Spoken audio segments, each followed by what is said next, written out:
itong hanapin kung puso ang titingin. Sa pagbukas ng mga puso, Pagmamahal ay ibubuhos. Lahat ng mga hidwaan ngayong Pasko'y matatag. Hahawi ang mga ulan, pag-asa'y magliliwanag.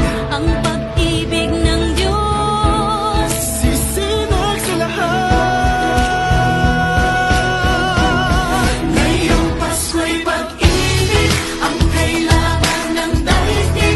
Kay ganda ng lahat, if we will just love. Ngayong Pasko'y pag-ibig ang kailangan ng daigdig. Kay ganda ng lahat. Ang Pasko ay isang espesyal na panahon para mas maipakita at mas maiparamdam pa natin ang pagmamahal sa Diyos.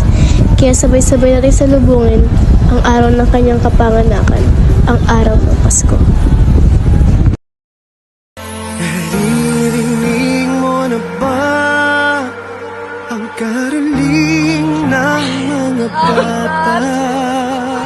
Kansing ng tansan, ingay sa daan, at kalembang ng kampana. Nararamdaman mo na ba lamig ng hangikay sariwa? Ang mga tahanan sa ating bayan, lahat naghahanda.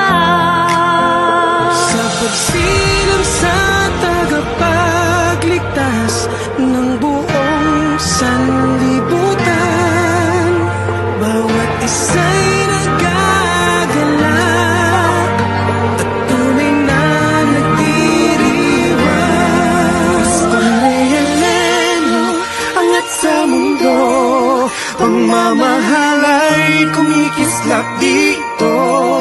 Paskong realelo, laman ng puso, pagmamalasakit ay di maglalaho.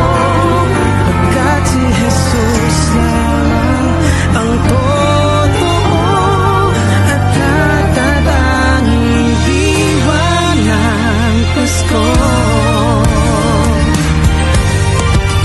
Mga parol ay tumatanglaw sa 17 barangay. Mga bahay ay umiilaw sa tradisyong makulay.